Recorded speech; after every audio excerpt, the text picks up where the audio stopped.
Queridos amigos de Monticello, qué alegría estar con ustedes, acompañándolos en este espacio.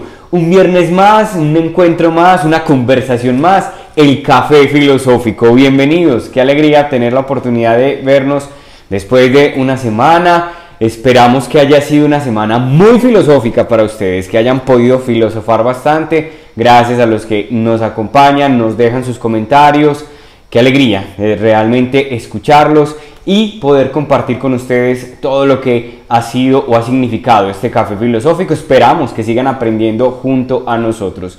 Yo por mi parte sigo aprendiendo mucho de la gran maestra Tita Llano. Tita, buenas noches. Yo también aprendo mucho por mis contertulios que me retan, por ti, por tus preguntas. Aprendo releyendo mis libros, me gozo, disfruto mucho tener que venir a este café contigo, tener que venir. Uno se obliga, esa palabra, que pesar que la palabra tarea y la palabra obligación estén tan desgastadas, ¿cierto?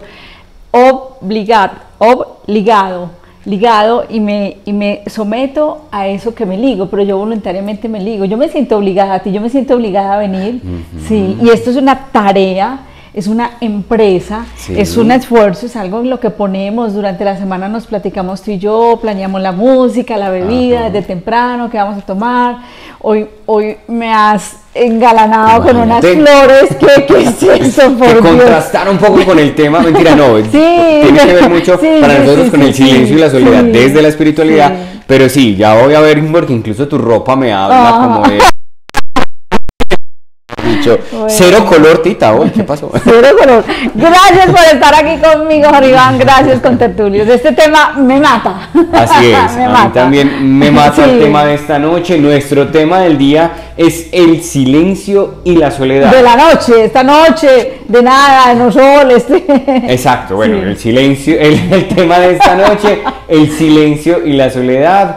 Yo, bueno, cuando hablo del silencio, que siempre será como una paradoja hablar del silencio, pero bueno, cuando tengo la oportunidad de hablar de él, me encanta, y hoy qué bueno tener la oportunidad de, desde este enfoque filosófico, poder conversar contigo al respecto.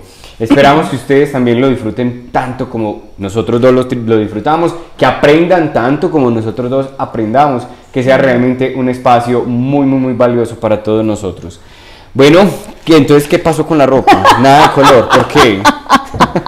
Nada de sigue color. Bellísima, como siempre, sigue y bellísima. Tú me ofreciste una bebida exquisita que te dije, guárdala para la próxima semana, que no quiero nada, el silencio y la soledad, el silencio, la aparente nada de palabra, la soledad, una aparente nada de compañía, aparente. Tú vives bastante en el silencio y la soledad por tu formación, por tu vocación, por tu forma de vida. Yo también, recordemos a los contertulios que este café surgió cuando estábamos hablando de como el escenario o el ambiente del filósofo, que se acompañaba mucho de silencio y soledad, y dijimos, pues hablemos de esto, que además es un tema que nos convoca, nos une mucho a los dos. Y bueno, salió casualmente, dije, nada de color, esas aparentes ausencias que dicen tanto, porque eso es lo que vamos a ver ahora. La compañía que hay en la soledad, pero ¿de quién? Y la palabra que hay en el silencio, pero ¿qué palabra? Eso es de lo que vamos a hablar, de esa antítesis, ¿sí? Entonces, bueno, yo me rebelé y le dije, y te dije, no, yo no quiero nada, pero luego trajimos agüita por si justamente hoy nos ahogamos hablando, porque como nos emociona tanto el tema. Te voy a servir precisamente un poquito, y vamos a estar hoy a palo seco, un poco traicionando los principios del café filosófico, pero no creo que el tema realmente lo merita. El no sabor, el aparente no sabor.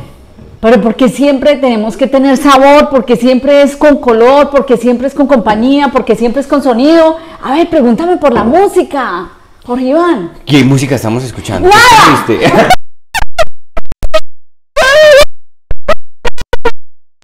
Jorge Iván, queridos contertulios, no vamos a escuchar música.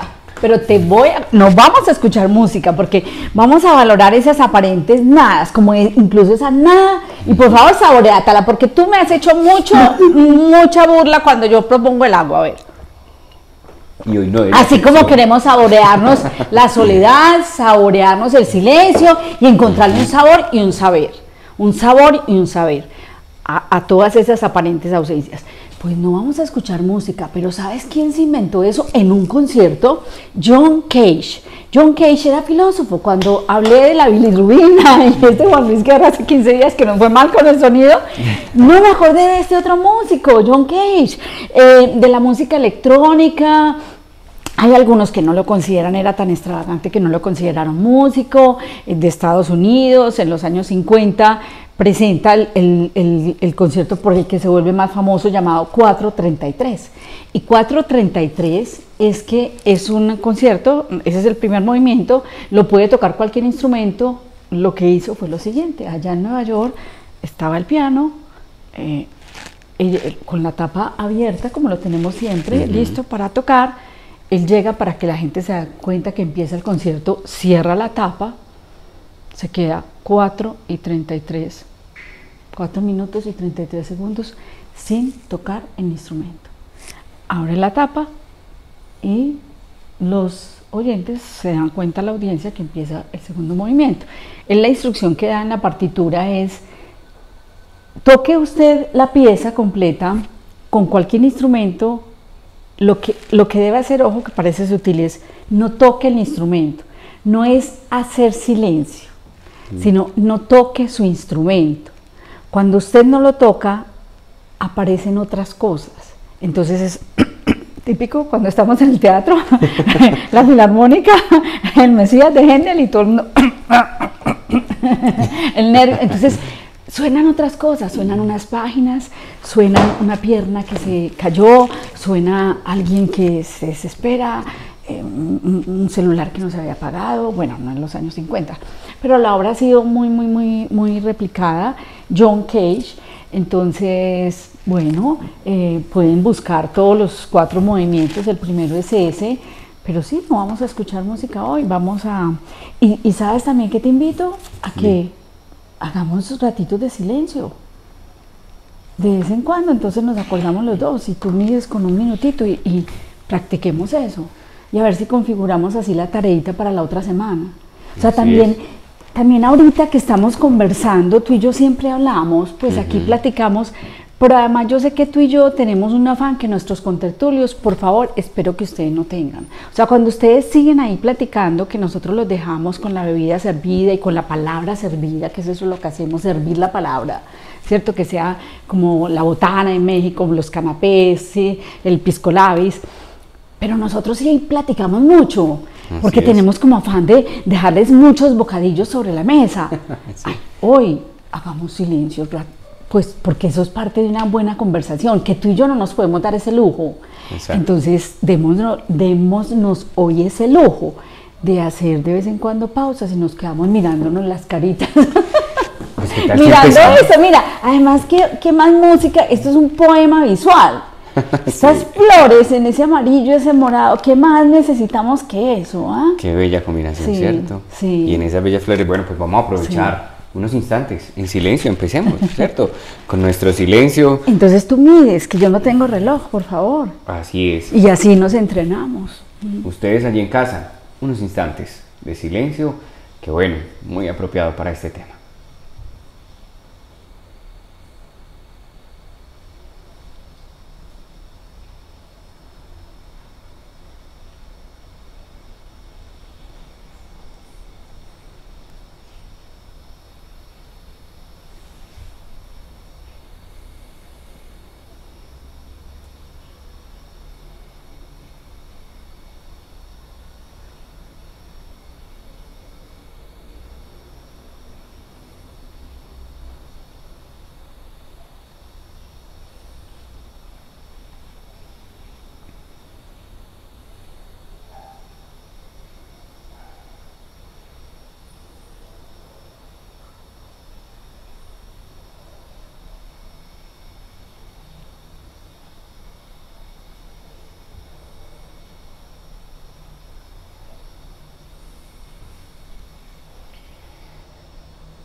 Quiero aprovechar esto, Tita, para hacerte una pregunta, ¿cierto?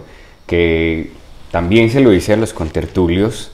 No sé si prefieres que primero los escuchemos a ellos, a ver qué nos dijeron. Tú eres mi jefe. No, Ok, sí, porque mira, cuando estamos en silencio, yo creo, y en soledad, una de las cosas que aparecen casi que de inmediato es querer huir del silencio o dejar el silencio. Entonces... Le preguntaste tú a los contertulios. Exacto, sí. ¿por qué nosotros huimos del silencio y huimos de la soledad? Entonces, dentro de este ejercicio, ya que empezamos de esta manera, qué bueno que los escuchemos, vamos a escuchar qué dijeron nuestros contertulios al respecto y que ustedes también allí en casa vayan pensando, a ver si generalmente nosotros también somos de los que huimos del silencio y huimos de la soledad. Vamos haciéndonos cada uno esa pregunta mientras escuchamos qué nos dijeron nuestros contertulios. Interesante, Jorge, esta pregunta en este momento de pandemia, donde se hace más fuerte el huir del silencio. Y esto es porque no nos conocemos, nos da miedo saber quiénes somos, de dónde venimos, qué camino estamos recorriendo y hacia dónde vamos. Y este tiempo es un tiempo de incertidumbre, entonces también nos llena de mucho miedo estar con nosotros mismos. Hay una expresión de una historia que se cuenta que la hija le dejó al papá debajo de la almohada una cartica y le escribía: ¿de qué huyes, fugitivo? De ti mismo. Y creo que eso es lo que nos pasa y por eso nos da tanto miedo el silencio. Yo pienso que huimos de la soledad por el miedo a confrontarnos con nosotros mismos, a ver el lado oscuro, a sentir que no somos válidos o no tenemos pues validez para los demás o no somos importantes para los demás. Entonces tenemos que estar validando todo el tiempo el que seamos parte de algo. Pero lo principal yo pienso que es para no encontrarnos con nosotros mismos y darnos cuenta de quiénes somos. Bueno, pues eso fue lo que dijeron nuestros Muy contertulios. interesante. ¿Y tú qué dices? Mira, ¿Por qué esa actitud a veces nosotros de romper con el silencio y la soledad? Jorge Iván y queridos contertulios, unas respuestas cortas, así breves, contundentes, porque creo que el desarrollo del mismo tema todo el tiempo dará respuesta a esa excelente pregunta, que es como la pregunta. Esa sea la pregunta de este café. Pero una primera aproximación muy contundente es: huimos de la soledad porque tenemos mucha necesidad de reconocimiento del otro. Cuando yo me tengo a mí misma, a mí mismo, ¿sí?, yo no necesito del otro, y no me estoy contradiciendo con los otros cafés en que hemos mencionado mucho a Manuel Munier: el hombre es un ser con los otros, pero yo tengo que regalarle una vida completa, y una vida, si yo no soy capaz de vivir conmigo mismo, ¿qué le estoy regalando al otro? Dice André Comte Sponville en su conferencia El amor, la soledad, que está plasmada como un libro con otra serie de temas, pero se llama así: El amor, la soledad. Uno de los temas que toca en esa conferencia es ese de la soledad, y dice: ¿cómo huyen de la soledad aquellos que son incapaces de un verdadero encuentro? Esa frase es tremenda. ¿Cómo huyen de la soledad aquellos que son incapaces de un verdadero encuentro? Entonces aquí nos relacionamos con el café de la autoestima, el café de la dignidad del año pasado. En la medida en que yo soy una buena compañía, yo huyo de la soledad seguramente porque no soy buena compañía de mí mismo, porque tengo miedo de todos los demonios que me pueden habitar, porque tengo miedo de hacer autognosis, de conocerme, porque no me he cultivado a mí mismo. Cuando a uno le preguntan: ¿vas solo para tal parte? Solo no, conmigo misma, que soy la mejor compañía. Qué bueno cultivar tanto la compañía de uno, que uno no tema estar solo, ¿sí? Y que uno, cuando esté con los otros, Jorge Iván, sea una pareja, sean unos amigos, puedan decir de uno: uy, este Jorge Iván, a quien le encanta la soledad, esta Tita, a quien le encanta la soledad, que usualmente está sola, que usualmente está solo, para ponernos nosotros aquí pues de ejemplo hipotético, pues si está con nosotros gastando tiempo, por así decirlo, es porque realmente es valioso. Por ejemplo, si yo voy a cine siempre sola, cuando voy con alguien, esa persona se tiene que sentir, qué pena que lo diga Jorge Iván, pero muy honrada, porque yo a cine me enseñó a ir a cine sola mi suegra, que era de otra generación. Entonces, cuando yo voy a cine sola, la persona se tiene que sentir realmente honrada de que, quita que va a cine sola todos los días cuando no había pandemia, ¿qué hace conmigo aquí en cine? Pues es que tú vas a cine, es con tus ojos, o sea, sirves la compañía del otro si vas a platicar, pero a veces sí simplemente va a cine, pagan, comen crispetas y salen y se despiden y se van. Entonces, ¿para qué fueron juntos? ¿Cierto? Y nada más horrible a propósito del cine, que tú con la lágrima aquí, que tú apenas te estás ubicando, en qué época vives, quién eres, si eres la que mataron, la que no mataron, la protagonista, el bueno, el malo, el héroe, ¿dónde estás? Y el otro te dice, ¿cómo te pareció? Y tú con la lágrima aquí, y tú apenas están prendiendo las luces. Mira, esas son de esas palabras que uno dice, ahí el silencio es lo armónico. Ajá. Quédate en silencio, quédate en el llanto, quédate, nada mejor que salir en silencio del cine. Bueno, ¿y por qué oímos del...?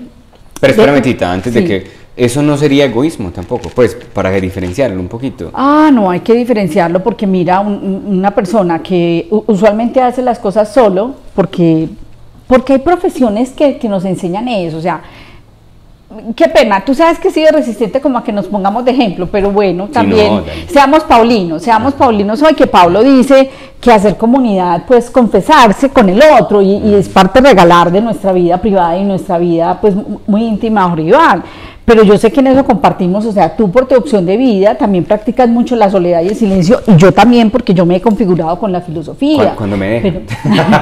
Pero aún estando casada, etcétera, los hijos, yo recuerdo que las mamás, pues transmitimos cierta cosmogonía a los hijos para bien, mejor que sea para bien, pero yo a los hijos les decía, hay que fijarse en la compañía, que sea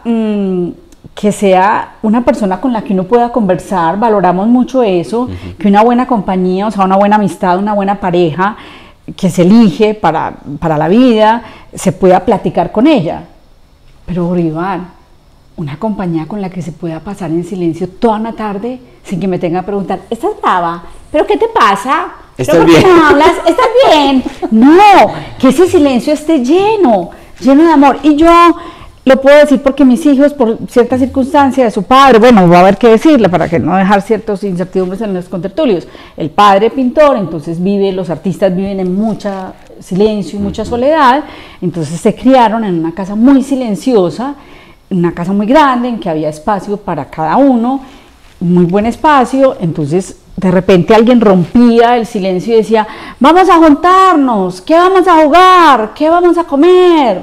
Entonces... Pero de eso nos quedó como a los 4 esa herencia impuesta por una forma de vida, luego la madre se hace filósofa, entonces eso se cultiva más y ellos ya estando tan grandes, 35, 30 años, pues son personas que disfrutan mucho ese silencio, esa soledad y son personas, si tú llegas a mi casa, tú crees que no hay nadie, que espantan, es una casa muy silenciosa. Pues y no son egoístas. No.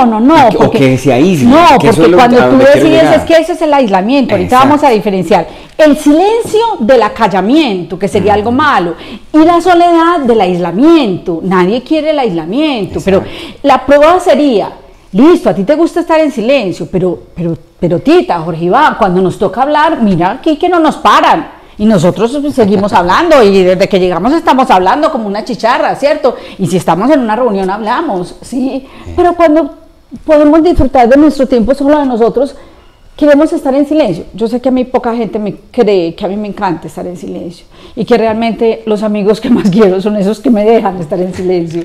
Y yo a veces juego en las fiestas a hacerla silenciosa. Pocas veces me dejan, pero yo digo, ¿por qué no puedo hacerla silenciosa si yo vivo de hablar? Por favor, déjenme descansar que yo vivo de hablar.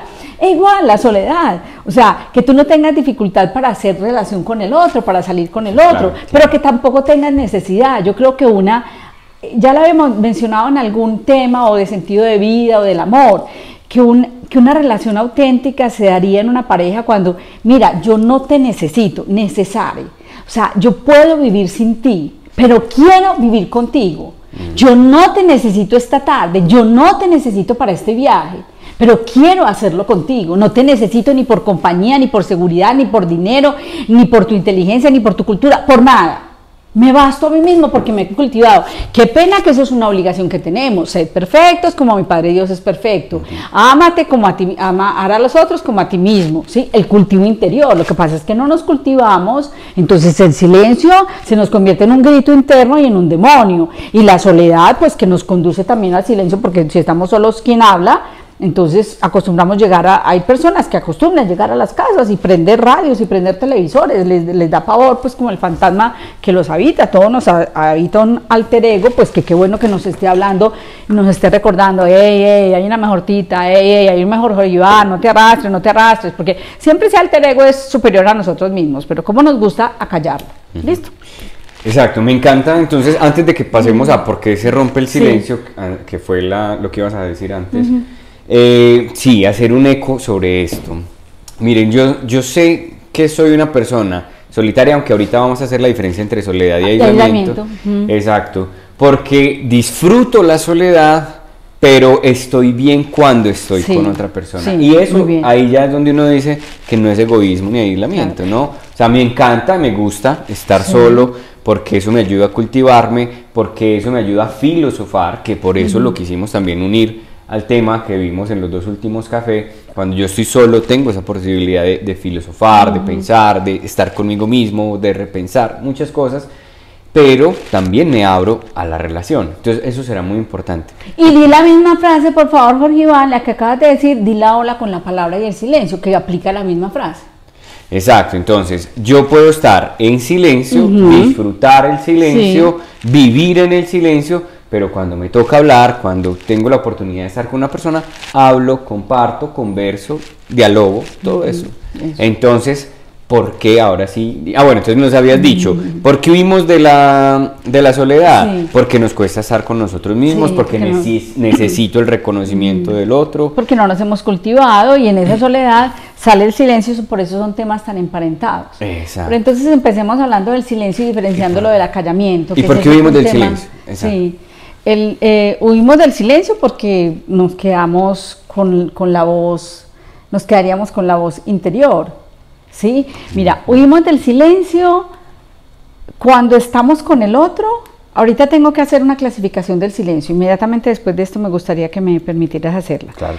Puedo huir del silencio porque estoy tan llena de mí, que ya hemos hablado de eso, en el egoísmo, en el narciso, en la vanidad, en el orgulloso, en el soberbio, en el déspota, está tan lleno de sí que es un producir. Un día vamos a hablar, que es la denuncia que se hace en un libro que voy a recomendar en estos días.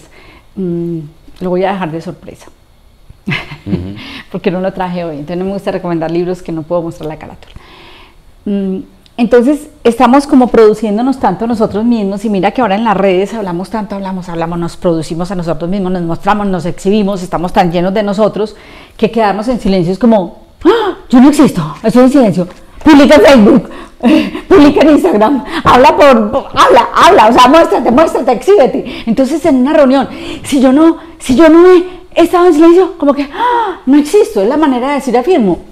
Jorge Iván, es terrible, ese es el comportamiento del niño de 3 años, eso es tremendo. Los niños de 2 y 3 años que andan gritando, que las mamás se desesperan, a este niño, ¿por qué le dio por gritar? Se va a volver un gritón, porque no, el niño está descubriendo el yo entre los 2 y 3 años, igual que en la época en que raya las paredes, que no las está rayando, ay, eso es una belleza, está realmente haciendo arte más adelante, pero los primeros, esos rayones, está expandiendo el yo, el grito y el rayar, pues este brazo así, eso es la expansión del yo, y el grito, o sea, un yo que se expande. Pues hay personas adultas que conservan esa conducta y todo el tiempo están hablando, es un narciso, es un lleno de sí, ¿listo? Es porque, que habla muy duro. No solo yo hablo duro. No, puede que ni siquiera hable duro, pero todo el tiempo tiene que estar hablando, no hacen los silencios obligados en una conversación, que ahorita cuando haga la clasificación va a volver a salir. Pero también podemos huir del silencio porque me quedo conmigo mismo. Entonces, ¿quién está hablando? O sea, no quiero que hable el otro, entonces por eso hablo yo todo el tiempo. O no hay otros, estoy sola y en silencio, ¿qué queda? Mi alter ego, y yo no quiero escuchar a mi alter ego, entonces mejor pongo la televisión, pongo la radio, pongo la música, para yo no escucharme a mí misma, ¿sí? Hablo de la clasificación porque nos aclara muchas cosas. Exacto, solamente entonces hacer eco de esto. Entonces huimos del silencio porque o estamos llenos de nosotros mismos, ¿cierto? El narciso y el vanidoso. Exacto, el narciso y el vanidoso. Es un exhibicionista. Eso, que produce tanto que todo el tiempo tiene que estar hablando porque de esa manera cree que existe, ¿cierto? O también al contrario, porque estoy huyendo de mí mismo, entonces no quiero encontrarme con ese yo con el que no me he reconciliado, o con el que no me siento bien, o con el que no conozco, ¿cierto? Entonces ahí también nosotros podemos huir del silencio por eso. Aparte, Tita, yo creería que le agregaría, no sé si tú me permites, estamos tan estimulados de ruido, ¿cierto? Que eso va haciendo que cuando haya silencio nos cueste. Pues simplemente como por agregar un detallito. O sea, vivimos como tan estimulados los sentidos de cosas, de que hay que hacer. Yo decía esta semana en el comedor, muy entretenidos. O sea, nosotros buscamos tanto entretenimiento a nivel de los sentidos que cuando como que para el entretenimiento no me ubico, me pierdo. Sí, desde la filosofía necesito entretenerme otra vez. Actual se hace mucho crítica a esa sociedad del ruido, del ruido de la productividad y las experiencias, ni siquiera vivencias. Es una cultura en este momento mediática hiperactiva, ¿sí? Y llena de ruido, A ti, como sacerdote, cuando haces los retiros espirituales, porque los he vivido, habrás visto las personas a quienes les cuesta mucho trabajo, mucho esfuerzo y no lo logran y no te obedecen, y tú dices, vamos a estar en silencio estas 2 horas pensando en esto, inclusive les das material, porque es que más valiente sería, te vas a ir esas 2 horas, no sé, contigo mismo, que eso lo hace un eremita, ¿sí? No, tú dices, se van a ir estas 2 horas y van a reflexionar esta frase, este texto sagrado, etcétera. La gente es así. La gente es buscando compañía, buscando palabra, coge para hacer el rosario, te arrimas a la gente, te acercas, pero usted ¿por qué está haciendo el rosario? No, yo aquí, yo ya terminé, padre, yo no soy capaz, yo no puedo, van y hacen convivencia, se juntan, etcétera. A mí me tocó una vez en una Eucaristía, me senté en la primera banca, en la segunda banca, había unas personas rezando un rosario antes de la celebración, de la misa. Cuando empezó la misa, estas personas tenían que terminar el rosario, tenían que terminar el rosario. Yo decía, es insólito, ya empezó el rito, ya empezó la Eucaristía, ustedes estaban llenando el tiempo, la espera, que vamos a ver cómo nos fue con el ejercicio de la espera. Ustedes estaban esperando, llenaron de ruido esa espera con un rosario, y tan estaban pegados, o sea, de ese ruido, porque qué pena decirlo, pero se había convertido en ruido o en un fetiche o en un talismán, que habiendo empezado el rito no fueron capaces, no se sintonizaron. Yo decía, yo los tenía aquí en el oído, y era una mortificación. Estamos en misa y hay gente rezando un rosario, terminando un rosario. Es insólito, esos comportamientos los tenemos en la sociedad. Bueno, Rogelio Tobón es un paisa, ya saben nuestros contertulios que somos los de Medellín, Antioquia, Colombia.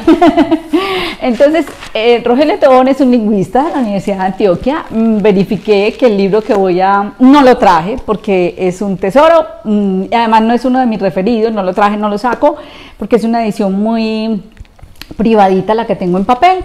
Pero verifiqué que está en la plataforma, pues que está en la red, lo pueden conseguir. Semiótica del silencio. Es la mejor clasificación del silencio. Rogelio Tobón es admirable por ese trabajo. Es un trabajo viejísimo, tendrá 30 años. Entonces, él clasifica el silencio en 3 grupos.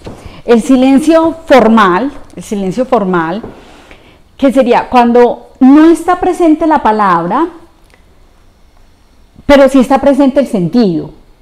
Entonces, por ejemplo, el lenguaje no verbal, no está presente la palabra, tú no estás hablando en este momento, Jorge Iván, pero por solo tu cabeza estás haciendo así, estás escribiendo mucho y muy duro y mucho, ese solo lenguaje no verbal tuyo tiene un sentido, me está diciendo a mí cosas, me está diciendo que estás poniendo mucha atención. ¿Y por qué escribe tanto? Como que yo dije algo interesante, ¿cierto? Todo eso me lo dijiste con el lenguaje no verbal. Entonces, a esa categoría pertenece el lenguaje no verbal, ¿sí? Todo lo que nosotros decimos con nuestro cuerpo. Por eso tú siempre quieres hacer una lectura de mi ropa, y a veces ya me va a vestir y digo, y ahora, Jorge Iván, ¿qué me va a preguntar? Pero es que no me puedo vestir así nomás porque sí. pero eso habla, cómo nos paramos, cómo. Entonces a veces la gente dice, tú me puedes decir, Tita, pero no te ofendas, esa persona no te dijo eso. Sí, usted no vio la cara con que me lo dijo, usted no vio la cara que estaba haciendo cuando me lo dijo. Ah, entonces no leemos solamente la palabra, sino la carita, la melodía, el gesto, la ropa. ¿Tú viste cómo vino vestido? Como si no le importara. O sea, eso es importante, el vestido. Hablemos un día del cuerpo y de la ropa. Del cuerpo y de la ropa. Porque eso significa. Bueno, está el acto ilocutivo. Resulta que Habermas, el acto locutivo, ilocutivo, hiperlocutivo. Eso no lo podemos ampliar mucho ahora, pero yo digo lo que digo, yo también digo lo que no digo, ¿sí? Digo lo que no digo, que es el acto ilocutivo. Y digo lo que no digo. Digo lo que no digo. Usted dice lo que no dijo. Es que usted sí lo dijo, Jorge Iván. ¿Cómo? No diciéndolo. No diciéndolo. Con su lenguaje no verbal, con las pausas que hizo, con la mirada, con el tipo de palabra que utilizó, porque utilizó esa y no otra. Todo lo que dijo sin decir es el acto ilocutivo, y el perlocutivo, que me lo puedo saltar ahora, que es lo que el otro entiende. Eso lo tengo que pasarme así muy rápido. A esta categoría en que no hay palabra, pero sí hay sentido, sí hay significado, también corresponde la hermenéutica que tú haces. O sea, tú te paras ahí en la Eucaristía y nos haces una homilía, Jorge Iván, y uno dice, ¿de dónde sacó esas cosas? Este es como mago, ¿de dónde leyó eso? La hermenéutica y la exégesis, tanto en filosofía como en Biblia, pues la hermenéutica en filosofía nace por la exégesis bíblica. Eso es un chulito que hay que ponerle al cristianismo, cómo aporta la hermenéutica. Que luego se vuelve disciplina filosófica. Entonces, tú te paras en una homilía y tú dices unas cosas que uno dice, ¿de dónde leyó eso? Eso no dice ahí. Usted se inventa cosas, ¿eso dónde dice ahí? Ah, es todo lo que de lo que no dice el texto, pero que tú le sabes leer, hacer hermenéutica. Y un cuarto ejemplo que hace parte de este primer grupo, porque son 3 grupos, es el erotismo. Mira que en el erotismo no hay palabra, pero hay sentido. Entonces, una mirada, un chasquido, un picadito de ojo, pues como decimos así, muchos silencios, el movimiento, un cierto gesto del cuerpo o movimiento. Entonces, no hay palabra, pero hay todo un sentido que el amante, en los amados, los que se aman, lo entienden, inclusive no solo a nivel de pareja, a nivel de amigos, hay gestos que se entienden, ¿sí? Pero muy puntualmente en el erotismo se da mucho eso. No hay palabra, pero hay sentido. Entonces, ese es el primer grupo. Ese es el primer grupo. El silencio formal, que no está presente la palabra, pero sí el sentido. Sí. Entonces está el lenguaje no verbal, el acto ilocutivo, la hermenéutica y el erotismo. Ahorita el erotismo vuelve a aparecer. Hay un segundo grupo, que son los silencios lingüísticos. Entonces Rogelio Tobón dice, el silencio que hay antes de que el niño aprenda a hablar, está en un silencio. El silencio que hacemos antes de empezar a hablar, los contertulios no saben lo que nosotros hacemos, las travesuras que hacemos antes de ponernos a platicar delante de ellos. Hacemos muchas travesuras, pero entre ellas como que nos quedamos un momentito en silencio, ¿sí? Y como que nos miramos como, bueno, listo. Ese silencio que se hace antes de hablar, el silencio que se hace cuando uno termina de hablar, que es muy bonito, que la música lo tiene. La música nos lo enseña. En la música, en el solfeo, existe la figura de silencio. Existe la figura, porque en realidad lo que a veces podríamos no saber es que en la música clásica un instrumento le está preguntando al otro instrumento y el otro contesta. En la partitura hay un diálogo. Hay parlamentos y los personajes son los instrumentos, y este le contesta y este interpela y este entra y este refuerza, y así como en un diálogo de una obra de teatro hay silencios, también los hay, y el compositor los marca con la figura de silencio en la partitura, ¿sí? Entonces hay ese silencio al final de la conversación que es tan bonito, más cuando a veces se acompaña de un lenguaje no verbal, con la palabra, con el gesto, con la palabra no, con la mirada, con el gesto. Y hay unos silencios en los que sí somos disfuncionales, Jorge Iván, que son los silencios de este mismo grupo, intralingüísticos. La persona que no hace la pausa, estamos hablando aquí 5 personas, Jorge Iván, y no es capaz de hacer pausas, pues punto aparte de párrafo, para que otro meta otro párrafito. Es que realmente, Jorge Iván, en la conversación, más si somos más personas, porque a veces cuando somos dos alguien puede tener un papel más pasivo, más activo. Pues en el caso tuyo y mío yo estoy fungiendo aquí como la que lleva la batuta filosófica y tú eres el que me hace hablar, aunque los dos tengamos esa formación filosófica, ¿cierto? Entonces, cuando estamos en una reunión de 3, 4, 5 personas y está la persona que habla y no hace el punto aparte para que otro tenga la oportunidad de incluir otro párrafo y así vamos entre todos tejiendo un texto de varios párrafos, que es nuestra conversación, sino que se apodera solo y no se escucha, que es un consejo muy lindo que da en cómo hacer amigos. No recuerdo ahora el autor, pero ese libro ha sido pues un clásico de la literatura, Cómo ganar amigos, así se llama, creo que en algún momento lo mencioné, así el autor, bueno, así el libro haya sido mal utilizado por algunos, pero eso lo podemos ampliar en otro café. En Cómo ganar amigos él dice, escúchate cuando estés hablando y si de pronto llevas mucho rato escuchando tu voz, hay algo que está fallando, en ti, cállate de manera que no escuches tu voz, que no la escuches. Quiere decir que los otros están hablando. Mira, él inclusive pone este ejemplo. Tú y yo nos reunimos para hablar de un problema mío. Y yo he llorado mucho, estoy muy triste. Tú me has atendido en el locutorio, tan bonita esa palabra, locutorio, lugar de la palabra, en el locutorio. Y tú no hablaste nada, pero tú eras el que me iba a asesorar a mí, Jorge Iván. Tú eras el que me iba a aconsejar. Yo vine a llorar, a gritar, a hablar. Y yo llego a mi casa y me dicen, ¿cómo te fue con Jorge Iván? Súper bien, súper bien. Me aconsejó Jorge Iván, qué amigo. Estoy tan satisfecha, me sirvió tanto ir a hablar con Jorge Iván.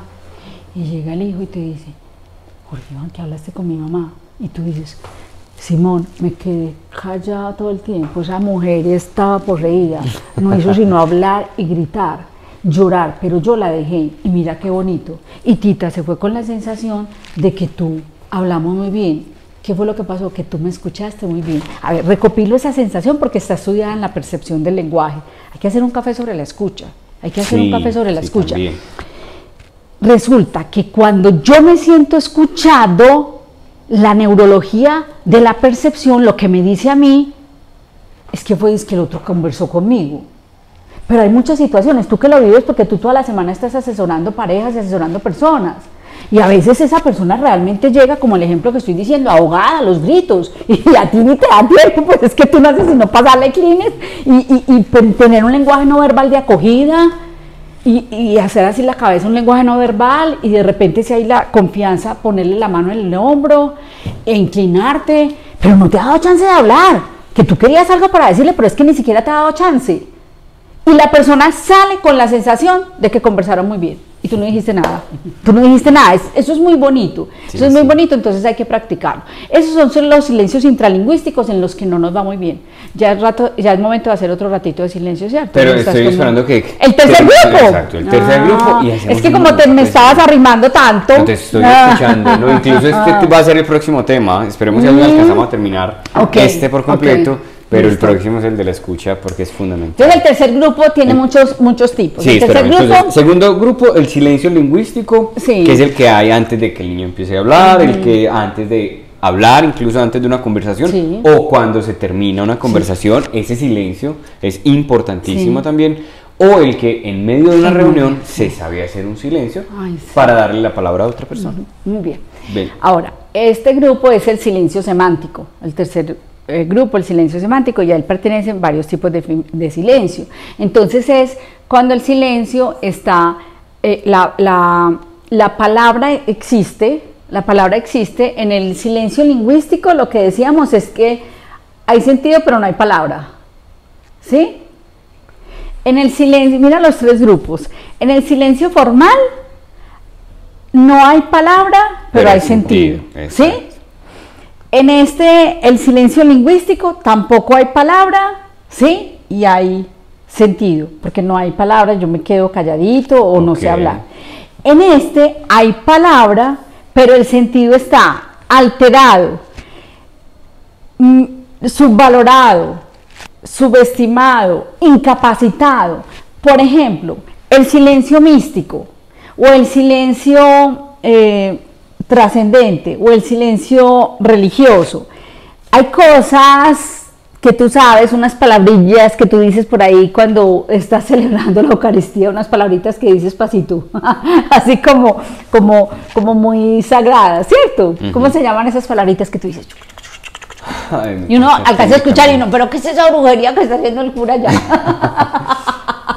Sí, técnicamente no. Sí, pero hay unos momentos, exacto, ¿cierto? claro. Que tú Hay dices oraciones pasito que se hacen en silencio. y no invitas a la feligresía que lo haga, no invitas a la feligresía, y es un momento sagrado. Entonces mira que ahí el sentido es que no me oigan, yo estoy hablando, pero esto es algo muy sagrado, no todos lo pueden decir.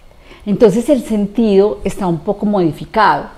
En los místicos que hemos estudiado tú y yo, pues los grandes, Juan de la Cruz, Teresa, el maestro Eckhart, entonces esa palabra es insuficiente, el sentido está incapacitado frente a esa palabra. O sea, el sentido, llega un momento en que ellos dicen, la palabra no me basta para decir lo que tengo que hacer, que también le pasa al arte.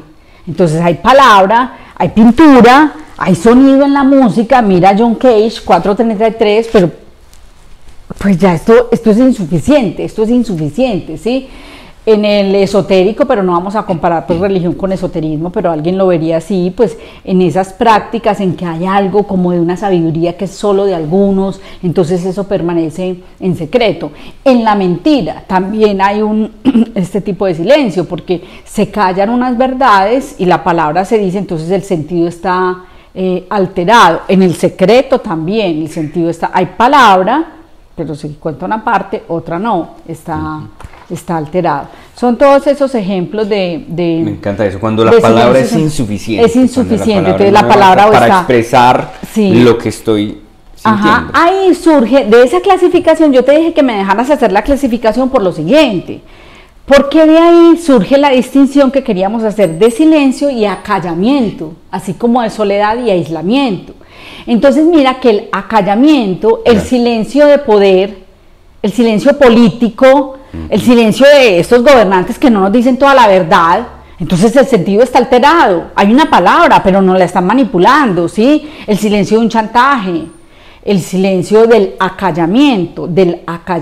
Entonces no es lo mismo estar en silencio que haber sido mutilada su palabra, haber sido contenida su palabra y no permitir la palabra, porque la palabra no es lo contrario del silencio, ni el silencio es lo contrario de la palabra. ¿Por qué? Porque hay palabra con sentido y hay palabras sin sentido.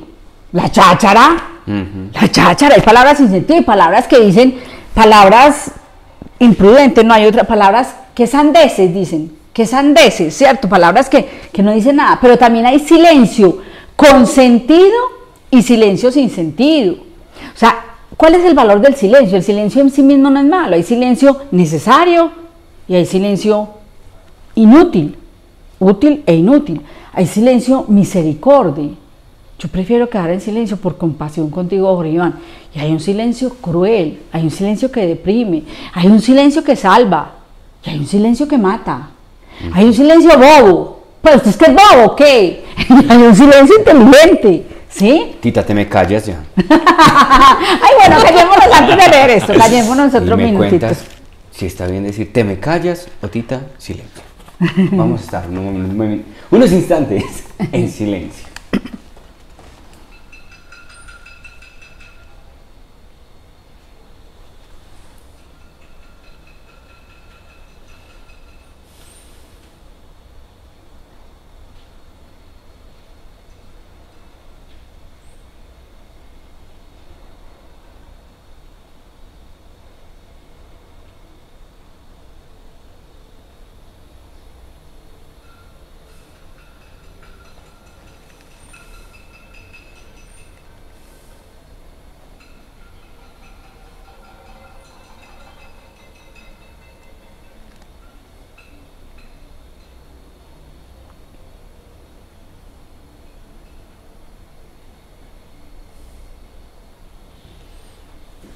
No fue con el ánimo de ofender, evidentemente, ¿cierto? No. Explícame esa diferencia entre el silencio y el acallamiento. Ay, qué reconfortante regalo, Jorge Iván, pues qué experiencia tan rica. Cierto, y cerraron los ojos, los ojos sin tener sueño, porque es que cuando uno los cierra porque tiene sueño es algo incómodo, pues realmente uno tiene sueño, no puede dormir y estar en una silla es muy incómodo, pero cuando uno los cierra y no tiene sueño, y está en silencio y ves que salieron unos sonidos que no habíamos calculado, como John Cage. Ajá. Es para este instrumento y salió un sonido, un martilleo muy bonito, como muy redondo, como de campana, un martilleo muy bonito, muy bonito. Entonces eso es lo que pasa cuando hacemos silencio, que salen unos sonidos que no habíamos calculado y que no están, nosotros no tenemos poder sobre ellos, y puede ser la voz interior, y eso sí que le oímos. Entonces, sí, la diferencia entre que te me callas y haces silencio. Exacto. Es que te me callas, voy a leer ese textico que escribí para unos niños hace muchos años. Este librito es para niños, unas cartitas filosóficas. Y lo escribí con la técnica de la línea controlada, para que los que me escuchan que trabajan la poesía, no pretendo aquí ni hacer verso libre ni hacer verso métrico, poesía métrica, pero van a notar como cierto ritmito, es lo que se llama la técnica de la línea controlada, para que el texto sea más fácil para niños pequeños. Entonces yo creo que con esto vamos a entender lo que es te callas. Uy, eso es horrible. El rey de España, cuando le dice a uno de nuestros presidentes, ya cállate. Te me callas. Uy, cállate, terrible, o sea, tu palabra no existe. En cambio, silencio es diferente, pero debería surgir pues de nosotros mismos. Dice, me salto un pedacito. Hablar es más fácil que callar, actuar es más fácil que esperar.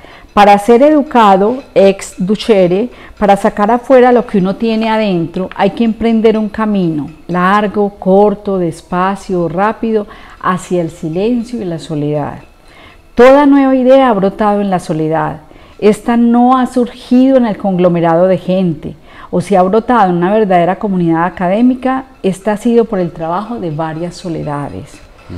Las ideas tampoco han surgido en medio del ruido, sino desde el silencio del que sabe mirarse y mirar afuera.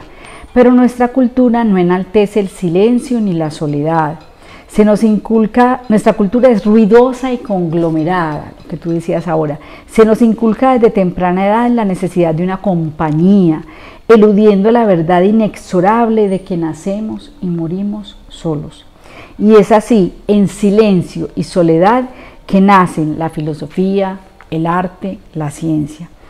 Has escuchado a mucha gente decir, el que mucho habla, mucho yerra, y en boca cerrada no entran moscas, o el que calla, otorga. Todas esas son expresiones populares, o sea, del pueblo, que las dice casi toda la gente. Todas esas expresiones hablan de la palabra, del valor de decirla o del valor de callarla. Hay momentos en que es importante hablar, y otros en los cuales es importante permanecer en silencio. Siempre es importante escuchar antes de hablar, y no solo eso, es importante pensar, mirar, leer, hacer antes de decir cualquier cosa. A veces debemos callar, pero hablamos, somos imprudentes.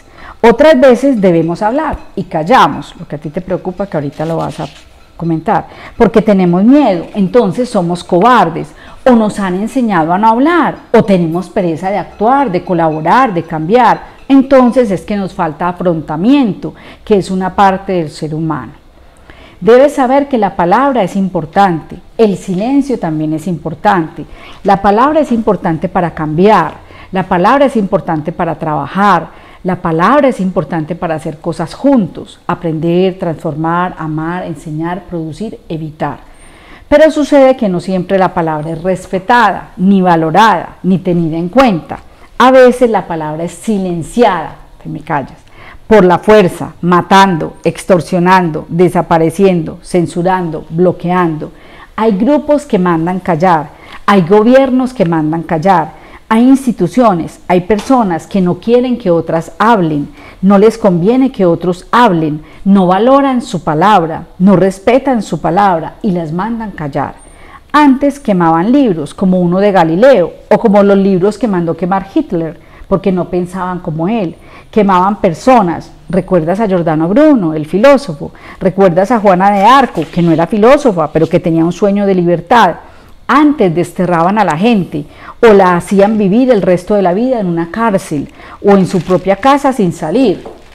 Para nosotros, Juan de la Cruz, como a Galileo, también filósofo. No tengas miedo entonces, los filósofos son valientes, los que piensan como filósofos, lo dijimos la semana pasada, también. En Campo de Fiori, en Italia, se hizo una estatua para que cuando la gente la mire se anime a pensar libremente. Allí, en Fiori, el 17 de febrero del año 1600, murió Giordano Bruno por decir la verdad. Ahora las personas son más conscientes de poder hablar y de querer hablar, aunque todavía en muchos países hay unas cuantas personas que siguen callando a los otros. Callan personas, callan periódicos, callan estudiantes, callan artistas, callan maestros, callan mujeres, callan periodistas, callan niños, callan noticieros, callan jóvenes. Para callarlos los hacen ir del país, los torturan, los echan del trabajo, los amenazan, los secuestran, los asustan, los matan. En Colombia y en otros países como el nuestro, casi siempre han estado muy callados los pobres de dinero, las mujeres, los indígenas, los negros, los gitanos, los jóvenes, los niños, los minusválidos, los diferentes. Pero también muchos y muchas han empezado a hablar y han hablado y están hablando y seguirán hablando. La filosofía te puede enseñar a hablar críticamente, a afrontar, a querer cambiar lo que puedes cambiar y a aceptar lo que no puedes cambiar, como los filósofos estoicos. La filosofía también te puede ayudar a que, como decía el rey Arturo a sus caballeros en la mesa redonda, que Dios nos dé sabiduría para distinguir el camino correcto, la voluntad para seguirlo y la fuerza para lograr que perdure. Yo creo que con eso te respondí lo de... No, mejor dicho. Lo del acallamiento. Y confirmé, pues me encantó esa parte cuando dijiste... Piensa antes de hablar, sí, pero también lee antes de hablar, haz silencio antes de hablar, y totalmente. Ahí, yo te los preguntaba también, Tita, y bueno, qué pena si nos metemos así muy brevemente en este tema político para decir una cosita, porque pues creo que no podemos ser ajenos a todo esto que está pasando. Sí. Bueno, entonces, frente a eso, claro, ya decías al final, hay muchas personas que están hablando, evidentemente. ¿Cómo nosotros poder decir, hacemos silencio? Pues si vivimos en el silencio, pero hay cosas en las que no podemos callarnos, ¿cierto? Por ejemplo, frente a las injusticias, creo que habíamos hecho referencia también hace un tiempo sobre esto, frente a esto que está ocurriendo, y cómo podemos nosotros hacernos, pues dar nuestra opinión o hacernos sentir, porque aquí sí no se puede callar, creo yo. Sí. No hay nada que el no hacer no haga, es una frase de Lao Tse que he repetido ya varias veces. O sea, tú sí hiciste, no, ¿qué hiciste? No hiciste. Tú sí dijiste, ¿qué dijiste? Todo lo que no callaste. Y cuando uno tiene poder de la palabra, y tú lo tienes, yo también lo tengo, no específicamente por este café, por otros escenarios. O sea, el poder de la palabra, tú lo tienes y yo lo tengo. O sea, a ti te cree gente y a mí me cree gente. Eso es muy delicado, Jorge Iván. Eso es muy delicado porque tenemos un poder y tenemos la autoridad. No hemos hecho el café sobre poder y autoridad, que son diferentes. Nosotros tenemos el poder de hablar. Podemos abusar de ese poder. Lo que tenemos que tener es la autoridad para hablar. Y cuando uno se reconoce que, bueno, entonces también tiene la autoridad, porque se la han dado otros, esa autoridad, es muy delicado. Y uno no puede callar, porque callando también habló y también es irresponsable. Entonces eso de ser neutro, mira que el mismo Jesús lo criticaba, o sea, los tibios los vomito de mi boca, es que decía, los tibios los desprecio. Entonces, los que estamos llamados a eso, a nivel de la docencia, a nivel del trabajo con comunidades, en cualquiera de las orillas desde donde hablemos, estamos obligados a no callar. Exacto, yo creo que es muy importante valorar, amar el silencio, vivir el silencio, pero hay cosas en las que no podemos callar, ¿cierto? Yo recuerdo un compañero tuyo, no voy a decir el nombre ahora, tú pues seguramente sabes de quién estoy hablando, hace unos 4 o 5 años le pidió permiso al superior de su casa, era el día de Teresa, la doctora de Santa Teresa, recordémosle a los contertulios que Teresa de Ávila, la grande, la doctora, ella es doctora de la iglesia, pero antes de que ella fuera doctora, la Universidad de Salamanca le dio el doctorado, pero por ahí 40, 50, 60 años antes. Le dio el doctorado de filosofía a Teresa de Ávila, a la Universidad de Salamanca, honoris causa. Entonces, estábamos celebrando, era la fiesta de Teresa, ¿cierto? Y este compañerito tuyo le pidió permiso al superior de su casa. Habían vendido aquí en Colombia un bien del Estado y le pidió permiso para ir a celebrar la fiesta de Teresa, no acallando. Él se sentía que él no podía quedarse en la casa celebrando con un almuerzo especial, celebrando una Eucaristía, y se fue con su hábito de fraile carmelita y se puso un cartón aquí, pues un letrero viviente. Decía, si yo no voy a poder hablar como fraile, pues que yo me cargo el letrero, me cargo el letrero. Y se cargó un letrero que se leía por delante y por detrás muy grande, y se fue al edificio de la gobernación de este estado, de este departamento, a protestar, a que todo el mundo lo viera, que él era un fraile que protestaba, y a invitar a otros a que protestaran, y él desde el silencio por la venta de ese bien público, por la privatización de ese bien público. Ya recuerdas toda la escena. Es una persona que además testimonia mucho, pues es un maestro con el ejemplo. Él es un discurso, ¿cierto? Así es. Sí. Bueno, vamos a entrar entonces a nuestro último bloque ya del café. Nuevamente queremos dejarlos con este comercial de estos productos Finquero Cárnicos para que ustedes los conozcan y también se animen a pedirlos y los disfruten mucho. Y después de este comercial vamos con nuestra última parte de este programa. Descubre el delicioso sabor de los productos Finquero. El calificativo gourmet nos lo da la forma de preparación y la calidad de nuestros ingredientes. Contamos con chorizos, pernil ahumado y más. Ideal para compartir en cualquiera de tus comidas. Ventas en el 305-239-0400 y 311-388-5270. Finquero Cárnicos, productos para compartir y disfrutar. Bueno, ahí está, deliciosos, súper recomendados. Ahí pueden yo soy cliente. Exacto, ahí pueden encontrar los números donde pueden hacer los pedidos. Una opción muy buena para sus comidas. Así que Finquero Cárnicos, súper recomendados. Bueno, Tita, entonces como ya vamos a ir cerrando, nos queda una clasificación que nos quieres hacer del silencio. Sí. Ese silencio, que es el silencio político del acallamiento, en que no me han permitido hablar, o está ese silencio del encontrarme a mí mismo, de la autognosis, del configurarme. O sea, es en el silencio en que yo me configuro como yo, me rescato, me salvo, me despliego a la afuera, sí, me configuro, me conozco, ¿sí? Hay un silencio que es pues ya patológico, que es por la represión. Hay un silencio que es por la ignorancia, pues es un silencio respetuoso del saber, un silencio por la prudencia. Prefiero no callar por una injusticia, sino que o callando cometo la injusticia o callando justamente soy más justo, ¿cierto? O sea, genero una armonía. Yo quiero que practiquemos el silencio esta semana. Pues aquí lo hicimos 1 minuto, me parece que nos podemos retar a hacerlo 10 minutos, Jorge Iván, pero además un silencio acompañado de no estoy accesible. Mira que eso no es común en la sociedad del ruido de ahora, que entonces toquemos más ese tema cuando entremos a la soledad en el próximo café.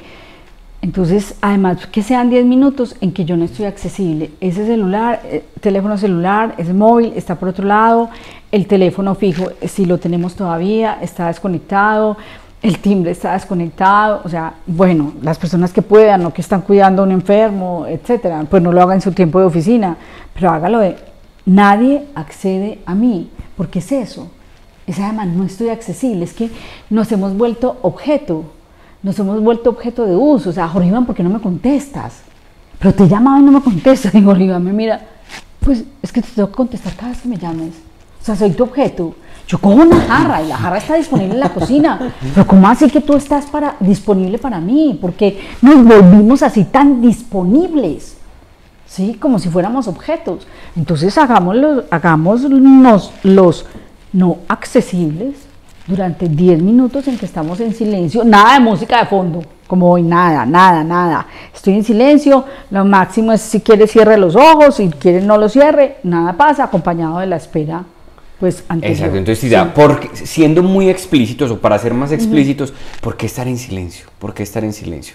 Pues ya para decirlo en positivo, bueno. Para estar con nosotros mismos, ¿cierto? Para configurarnos. Para configurarnos, para conocernos, para disfrutarnos, aunque eso lo hablaremos pues en la soledad también, pero para disfrutarnos, para estar más atentos a lo que ocurre en mí y a mi alrededor. ¿Qué más? Como una coraza, porque la vida de todos me traerá muchos momentos de silencio. Mira, Jorge Iván, tenemos unos 4 contertulios preguntándonos ahí por el asunto de la resignación y la aceptación. Yo estoy buscando pues ahí una bibliografía porque están muy interesados en ese tema. La vida, Jorge Iván, naturalmente nos traerá muchos silencios. Las ausencias son silencios, las muertes son silencios, las situaciones límite de Jaspers, cosas que no entendemos son silencios, Jorge Iván. La vida se ha callado para nosotros, la vida no nos está respondiendo, es un silencio. Si yo me he acostumbrado a vivir en silencio, ya tengo un pedacito de un componente de la soledad, entonces tengo coraza en el buen sentido, estoy protegido, o sea, para coger callo ante el silencio de la vida, que serán muchos los silencios en mi vida, en tu vida, y tener coraza y tener esa protección para que cuando la soledad, que va a estar acompañada de silencio, se dé, no me asuste, porque es que la soledad suena a silencio, eso suena muy miedoso. Bellísimo, bellísimo, Tita, me encanta. Bueno, los libros. Bueno, los libros. Erling Cage no es filósofo, no es John Cage, que además escribe distinto, el otro era con C y este es con K. Erling Cage, El silencio, él es un abogado, viajero, es noruego, tiene mi misma edad, es noruego, ha escrito, es muy poético el libro, pero es muy filosófico, entonces él ha escrito un libro sobre el caminar, dice por ejemplo que ningún problema es igual después de caminar. Qué cosa tan linda, usted camina con su problema, cuando paró de caminar, el problema ya es distinto. Tiene un libro, como él es coleccionista de arte, tiene un libro sobre cómo comprar arte, un pobre coleccionista como yo. Se llama, y este libro es como de hace 2 añitos, es muy bello, me interesa, es muy bello. Listo, y este libro tampoco es una filósofa, hacía rato que no recomendábamos novela, en este caso es cuento. Clarisa Pincola, que la conocemos mucho por Mujeres que corren con los lobos, ella es psicoanalista, ella es de Indiana, Estados Unidos, es de la línea junguiana, y tiene este texto, El jardinero fiel, que nos puede hacer pensar en la película El jardinero fiel, pero nada que ver, son 2 argumentos muy distintos. Y aquí es el valor del barbecho, digo la palabra que ella dice, y si me deja cerramos y hacemos el silencio del cierre leyendo un parrafito de cómo cierra ella el libro. Entonces todo el cuento es, ella narra cómo el abuelo le enseñó a quemar el terreno labrantío, decimos nosotros, una tierra labrantía, esa palabra es muy linda. Para nosotros es más escasa la palabra barbecho, eso se llama barbecho, un terreno que se va a dejar un tiempo sin cultivar, pero que se tiene que quemar. Y si no se quema, Jorge Iván, no es fértil. Mira la metáfora tan linda para nuestra vida. Quemar ese terreno es dejarlo en silencio y soledad, Jorge Iván, para que luego fecunde. El barbecho, la tierra labrantía. Espérame entonces, para que cerremos con esto, con el libro, vamos a despedirnos y tú nos haces la lectura y con eso cerramos hoy. Gracias por acompañarnos. Recuerden disfrutar, amar, vivir el silencio, ¿cierto? Dentro de 8 días vamos a complementar esto hablando de la soledad. Y bueno, con este texto cerramos. Gracias por acompañarnos en esta noche. ¿Qué son este fiel proceso espiritual y esta semilla que cae en terreno yermo y lo vuelve fecundo? No tengo la pretensión de comprender su mecanismo de actuación, pero sé que cualquier actividad a la que entreguemos nuestros días podría ser lo menos importante que hagamos si no comprendemos al mismo tiempo que hay algo que permanece a la espera de que le abramos el camino, algo que está a nuestro lado, algo que ama y espera que preparemos el terreno apropiado para que manifieste su presencia en toda su plenitud. Estoy segura de que, mientras cuidemos con esmero de esta poderosa fuerza, Aquello que parecía muerto ya no lo estará. Lo que parecía perdido dejará de estarlo. Lo que algunos consideraban imposible será claramente posible. Y cualquier terreno en barbecho estará simplemente descansando, descansando y a la espera de que la bendita semilla sea venturosamente llevada por el viento. Y lo será.